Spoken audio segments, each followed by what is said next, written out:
Assalamualaikum warahmatullahi wabarakatuh.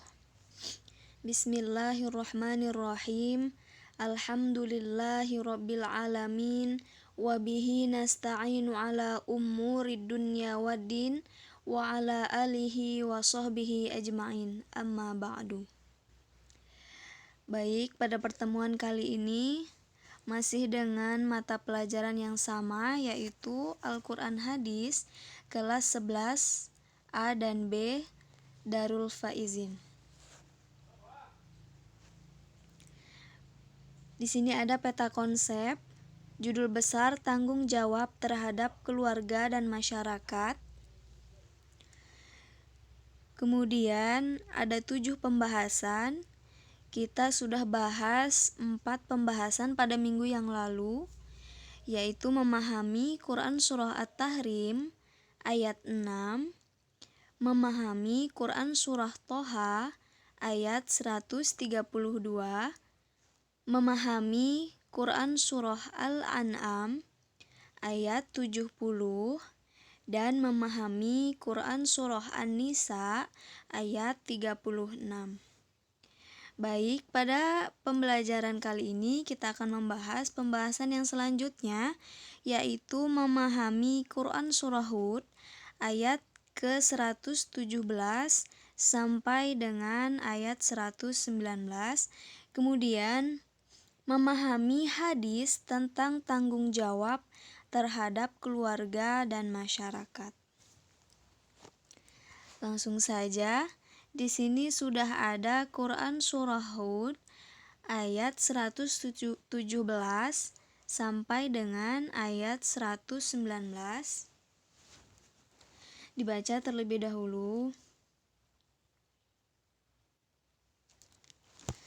A'udzu billahi minasy syaithanir rajim.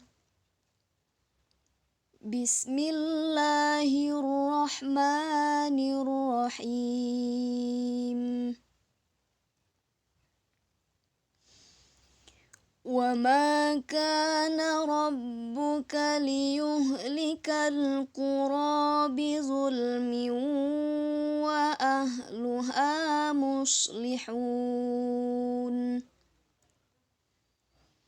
Walau syaa rabbuka laja'alan nasa ummatan wahidah laja'alan nasa ummatan wahidatan wa la yazaluna mukhtalifin illa man rahima rabbuka walidhalika khalaqahum wa tammat kalimatu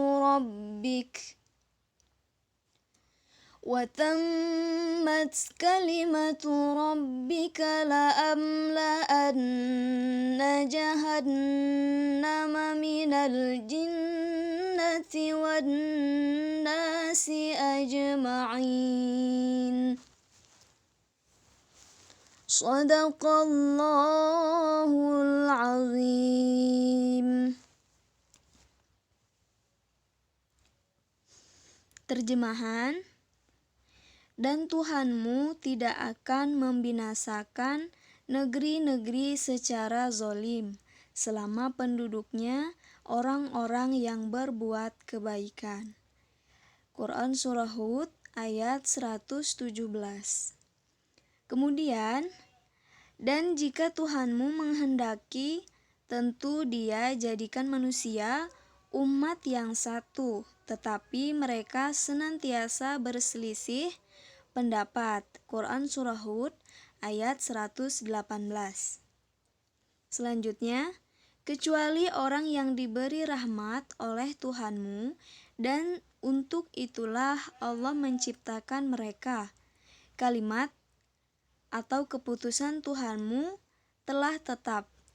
Aku pasti akan memenuhi neraka jahanam dengan jin dan manusia yang durhaka semuanya. Quran Surah Hud ayat 119. Baik, pada ayat ke-117 di sini Allah menjelaskan kepada kita bahwa Allah tidak akan membinasakan suatu negeri selama penduduk negeri itu masih suka berbuat kebaikan atau tidak berbuat zalim, tidak suka mengurangi timbangan sebagaimana kaumnya Nabi Syuaib, tidak melakukan perbuatan liwat atau homoseksual. Sebagaimana umatnya Nabi Lut, tidak patuh, kejam dan bengis, seperti halnya Raja Fir'aun, yang demikian itu adalah suatu kezaliman. Kemudian pada ayat ke-118 Allah Subhanahu wa Ta'ala menjelaskan bahwa apabila Dia menghendaki sebagian umat yang satu dalam beragama sesuai dengan asal fitrah kejadiannya, tidak mempunyai usaha atau ikhtiar, mereka itu sama seperti semut dan lemah di dalam hidup bermasyarakat, dan seperti malaikat dalam hidup kerohanian yang diciptakan hanya untuk taat kepada Allah Subhanahu wa Ta'ala, berakidah benar dan tidak pernah curang dan hianat pasti terjadi. Tetapi Allah Subhanahu wa Ta'ala menciptakan manusia itu dilengkapi dengan akal, sehingga mereka itu mempunyai usaha berbuat dengan ikhtiar tanpa ada paksaan dan dijadikan berbeda-beda tentang kemampuan dan pengetahuannya.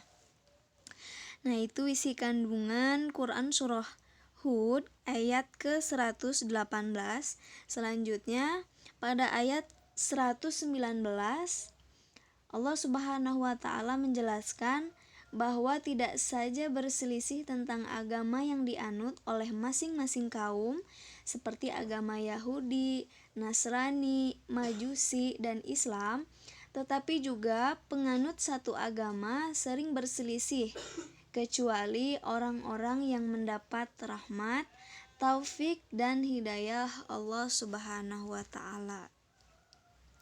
Kita lanjut. Nah, di sini ada isi kandungan. Ada 3 isi kandungan. Yang pertama, ayat ini menginformasikan bahwa jika dalam suatu negeri masih ada orang-orang baik, maka Allah tidak akan membinasakan negeri itu dengan aniaya. Kemudian yang kedua, kezaliman terjadi apabila seseorang mengambil hak orang lain. Contohnya tadi mengurangi timbangan. Kemudian yang terakhir, yang ketiga, Allah menciptakan manusia berbeda-beda. Nah, ini hadisnya. Hadis riwayat Bukhari. An Abdillah bin Umar radhiyallahu anhuma annahu sami'a Rasulullah sallallahu alaihi wasallam yaqulu kullukum ra'i wa kullukum mas'ulun ar ra'iyatihi fal imamu ra'i wa huwa mas'ulun ar ra'iyatihi war rajulu fi ahlihi ra'i wa huwa mas'ulun ar ra'iyatihi wal mar'ah fi baiti zawjiha ra'iyatu wa hiya mas'ulah ar-ra'iyatiha wal khadimu fi mali sayyidihi ra'i wa huwa mas'ulun ar-ra'iyatih. Rawahul Bukhari. Terjemahan hadis dari Abdullah bin Umar bahwa dia mendengar Rasulullah telah bersabda, "Setiap kalian adalah pemimpin, dan setiap pemimpin akan diminta pertanggungjawaban atas yang dipimpinnya, atau imam, atau kepala negara, adalah pemimpin yang akan diminta pertanggungjawaban atas rakyatnya. Seorang suami dalam keluarganya adalah pemimpin dan akan diminta pertanggungjawaban atas keluarganya. Seorang istri adalah pemimpin di dalam urusan rumah tangga suaminya dan akan diminta pertanggungjawaban atas urusan rumah tangga tersebut.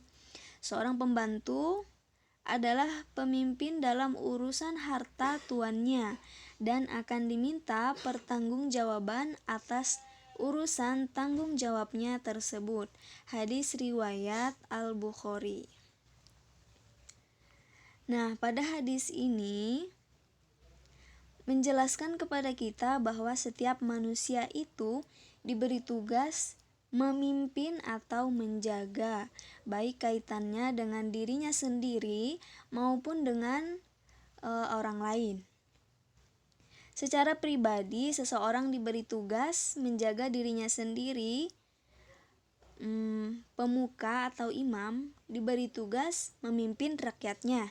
Suami bertugas memimpin dan menjaga istrinya, dan seorang istri diberi amanat memimpin anak-anak suaminya. Pembantu diberi tugas menjaga harta atau kekayaan tuan, dan anak diberi tugas menjaga kekayaan orang tuanya.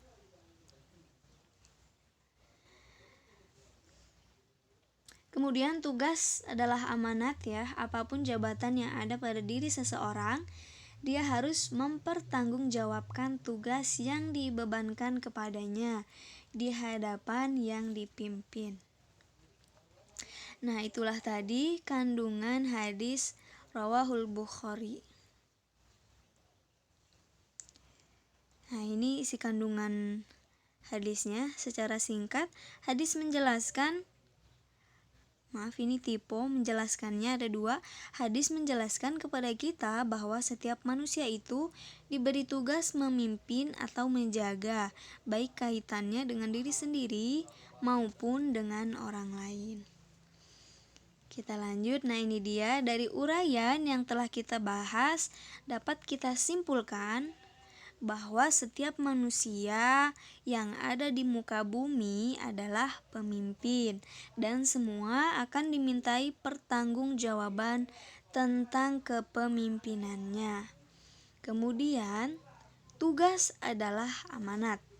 Apapun jabatan yang ada pada diri seseorang, dia harus mempertanggungjawabkan tugas yang dibebankan kepadanya di hadapan yang dipimpin dan di dalam panggilan Allah Subhanahu wa ta'ala kelak. Oke, baik, mungkin itu saja pembahasan kita pada pembelajaran hari ini. Mudah-mudahan ada manfaatnya, terutama bagi saya sendiri, dan selebihnya untuk kalian kelas 11 Darul Faizin. Setelah ini akan ada pertanyaan-pertanyaan ya, berbentuk pilihan ganda dan juga esai. Silahkan kalian isi dengan baik dan benar. Kemudian kalian isi nama lengkap di kolom komentar. Oke, baik, mungkin itu saja. Mohon maaf apabila ada kesalahan. Wabillahi taufiq wal hidayah waridho wal inayah. Assalamualaikum warahmatullahi wabarakatuh.